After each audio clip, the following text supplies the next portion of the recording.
बिस्मिल्लाहिर्रहमानिर्रहीम। अस्सलाम वालेकुम viewers, welcome to chemistry online class second year. आज हम देखेंगे चैप्टर नंबर 9 एरोमेटिक हाइड्रोकार्बन्स। और एरोमेटिक हाइड्रोकार्बन्स में जो हमारा टॉपिक है वो क्या है? Kekule structure of benzene. ठीक है, बेंजीन के स्ट्रक्चर के बारे में देखना है। इससे पहले अगर आपको याद हो, पिछले लेक्चर में हमने देखा था स्ट्रेट चेन स्ट्रक्चर जो था वो रूल्ड आउट हुआ था कि वो स्ट्रेट चेन स्ट्रक्चर बेंजीन का नहीं हो सकता। बेंजीन का स्ट्रक्चर जो था वो 40 ईयर्स तक डिस्कवर ना हुआ। बेंजीन का स्ट्रक्चर जो था ये 40 ईयर्स तक कंट्रोवर्शियल रहा। ठीक है, 1865 में कैकुल ने इसको स्ट्रक्चर दिया। अगर आपको याद हो, आप लोगों ने इसके डिस्कवरी पढ़ा था, कब हुई थी? 1825 में।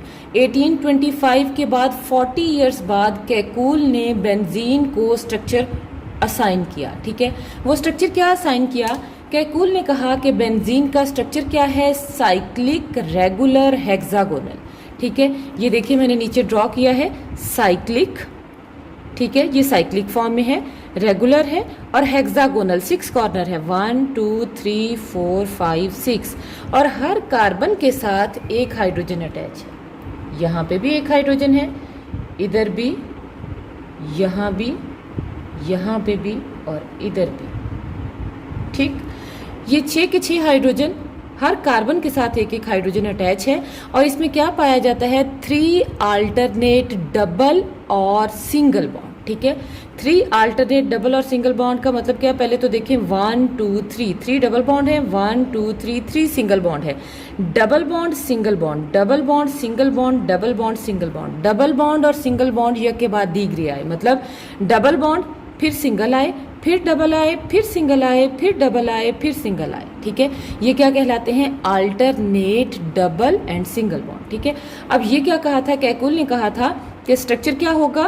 साइक्लिक होगा, साइक्लिक फॉर्म में है, स्ट्रेट चेन नहीं होगा, रेगुलर होगा और हेक्सागोनल होगा। ठीक है, ये स्ट्रक्चर असाइन किया था कैकुल ने और कहा था 3 alternate double and single bond होंगे किसके बीच में? बेंजीन के बीच में। उसके बाद अगर हम देखें मोनो सब्स्टिट्यूटेड प्रोडक्ट, ठीक है, 1 अगर सब्स्टिट्यूएंट अटैच है जी, मोनो सब्स्टिट्यूटेड प्रोडक्ट को अगर हम देखें तो बेंजीन जो है हमारे पास जी, अगर हम मोनो सब्स्टिट्यूटेड प्रोडक्ट को देखें तो ये सारे के सारे हाइड्रोजन जो 6 अटैच हैं ये इक्विवेलेंट हैं। यहाँ पे भी सारे के सारे हाइड्रोजन इक्विवेलेंट हैं। ये वाला इलेक्ट्रोफाइल आके किसी भी हाइड्रोजन को रिप्लेस कर देगा, ये वाला एटम आके और वहाँ पे आके अटैच हो जाएगा। इसका मतलब क्या हुआ कि हमारे पास जो प्रोडक्ट बनेगी वो क्या होगी? मोनो सब्स्टिट्यूटेड, वो सिंगल आइसोमर होगा, उससे ज़्यादा नहीं बनेंगे। चाहे सब्स्टिट्यूएंट इधर अटैच हुआ है, यहाँ पे, इस कार्बन पे, इस कार्बन पे या इस कार्बन पे, प्रोडक्ट सिंगल ही रहेगी जब एक सब्स्टिट्यूएंट है, जब 1 सब्स्टिट्यूएंट अटैच है। ठीक है, तो उस सूरत में हमारे पास मोनो सब्स्टिट्यूटेड प्रोडक्ट क्या है? वो एक ही आएगी। इसका मतलब क्या हुआ?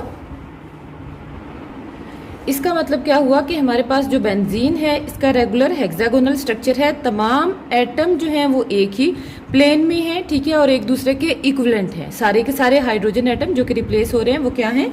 एक दूसरे के इक्विवेलेंट हैं। और इससे हमारे पास जो प्रोडक्ट आएगी वो क्या होगी? सिंगल आइसोमर होगा। यहाँ पे अगर हेलोजन की जगह हम मिथाइल ग्रुप लगा दें, एक ही टॉलुइन होगी, एक फिनोल होगा। कब? जब मोनो सब्स्टिट्यूटेड प्रोडक्ट होगी। ठीक है, तो उसके बाद अब हमने देखना है डाई सब्स्टिट्यूटेड प्रोडक्ट को। डाई सब्स्टिट्यूटेड के लिए क्या है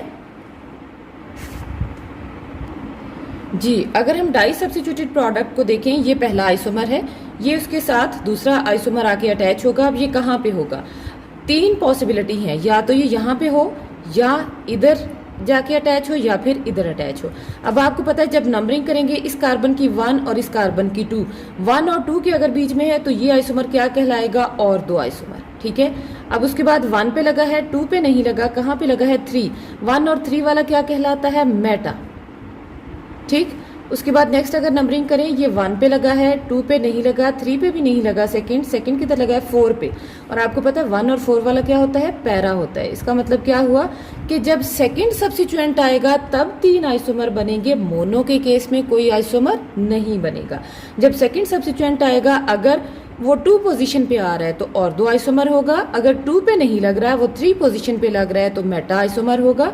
और अगर सेकंड सब्स्टिट्यूएंट ना और 2 पे लग रहा है ना मेटा पे लग रहा है, ना 2 पे लग रहा है, ना 3 पे, वो 4 पे लग रहा है, तो उस सूरत में आइसोमर क्या होगा, पैरा होगा। ठीक है, ये इसको चेंज नहीं करना, जो ऊपर एक्स लगा है ये हमारा क्या है, डायरेक्टिंग ग्रुप है, ये मोनो सब्स्टिट्यूटेड है, इसी के ये हमारा रेफरेंस ग्रुप है, इसी से हम नंबरिंग स्टार्ट करेंगे और देखेंगे सेकंड सब्स्टिट्यूएंट जो है वो किधर जाके अटैच हो रहा है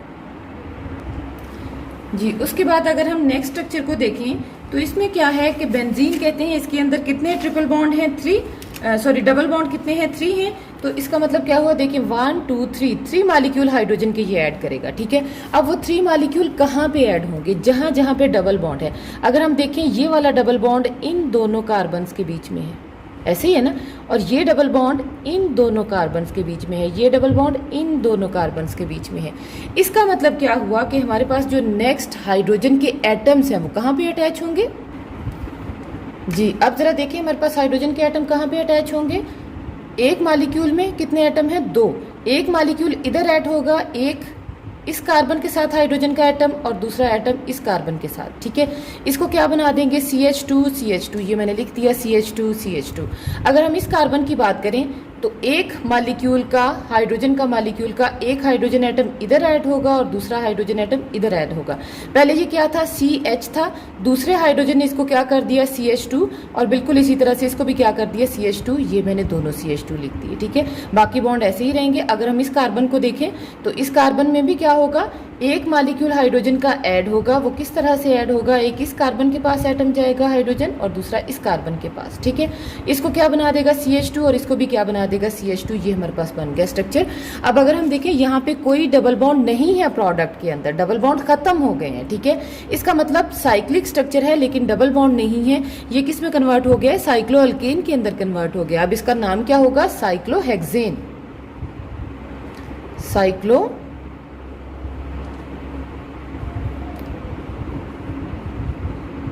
हेक्सेन, ANE एंड पे। इसका मतलब क्या है कि डबल बॉन्ड खत्म हो गया है। उसके बाद नेक्स्ट है जी हमारे पास के 3 मॉलिक्यूल, इसका मतलब इसके अंदर अनसैचुरेशन कितनी है, 3। ठीक है, 3 इसमें क्या है, डबल बॉन्ड है। 3 मॉलिक्यूल क्लोरीन के ऐड होंगे in the presence of sunlight. ठीक है, अब देखें डबल बॉन्ड इन दोनों कार्बन्स के बीच में, इन दोनों कार्बन्स के बीच में और इन दोनों कार्बन्स के बीच में।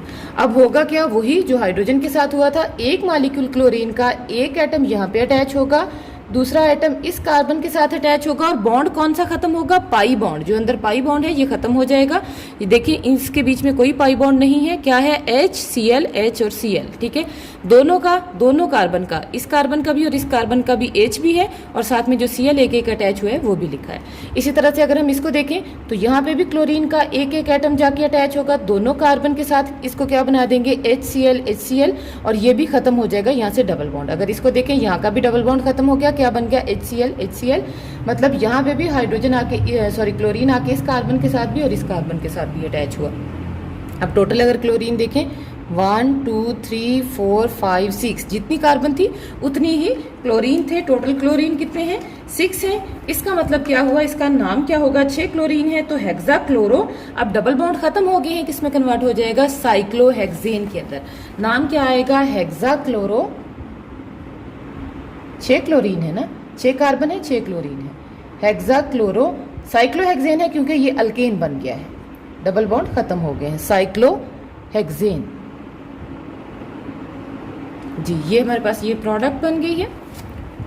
इसी के साथ हमारा कैकूल स्ट्रक्चर जो था वो खत्म हुआ। कैकूल के स्ट्रक्चर में एक चीज को ध्यान में रखिएगा कि इस आइसोमर को लिख लें, ठीक है, या फिर सिंपल 2 आइसोमर होते हैं, ये आपको रेजोनेंस में समझाऊंगी। सिंपल आप बेंजीन को लिखना है तो 6 मेंबर साइक्लिक रिंग, ठीक है, और उसके अंदर सर्कल। ये सर्कल किस चीज को शो कर रहा है, ये डबल बॉन्ड को, अल्टरनेट डबल और सिंगल बॉन्ड, क्योंकि ये डबल बॉन्ड यहाँ पे नहीं फिक्स, ये रोटेट कर रहा है। ये नेक्स्ट लेक्चर में हम देखेंगे। नेक्स्ट हमारे पास आ जाता है जी x ray study of structure of benzene. अगर हम एक्सरे स्टडी करें की गई जो स्ट्रक्चर बेंजीन पे, तो उससे कंफर्म हुआ कि बेंजीन का स्ट्रक्चर जो है ये रेगुलर हेक्सागोनल ही होता है। ठीक है, यहाँ पे मैंने पाई बॉन्ड ड्रॉ नहीं किए, बेंजीन का स्ट्रक्चर जो है ये क्या है, रेगुलर हेक्सागोनल है। जो बॉन्ड एंगल है 2 कार्बन के बीच में ये 120 डिग्री का है, इसका मतलब sp2 हाइब्रिडाइजेशन है। ठीक है, साइक्लिक प्लेनर इसी वजह से है ना। कार्बन हाइड्रोजन जो बॉन्ड एंगल है ये हमारे पास है जी 1.09 एंगस्ट्रॉम। ये कार्बन है ठीक है। और ये हाइड्रोजन है, कार्बन हाइड्रोजन बॉन्ड एंगल कितना है 1.09 एंगस्ट्रॉम। और अगर हम देखें carbon carbon bond angle sorry bond length, ये बॉन्ड लेंथ है, कार्बन हाइड्रोजन बॉन्ड लेंथ कितनी है 1.09 एंगस्ट्रॉम। और कार्बन कार्बन, ये कार्बन और ये कार्बन, सारी कार्बन जो 6 मेंबर हैं, दो कोई भी आप ले सकते हो, वहाँ पे क्या है बॉन्ड लेंथ कितनी है 1.397 एंगस्ट्रॉम। ठीक है, तो ये था जी हमारे पास एक्स-रे स्टडी बेंजीन के स्ट्रक्चर के बारे में। अब नेक्स्ट हम इंशाल्लाह नेक्स्ट टॉपिक डिस्कस करेंगे। अगर आपको लेक्चर अच्छा लगा हो इसे लाइक ज़रूर कीजिएगा, और अगर आपने चैनल को सब्सक्राइब नहीं किया तो इसे सब्सक्राइब भी कर लें। अपना बहुत सारा ख्याल रखिएगा। अल्लाह हाफिज़।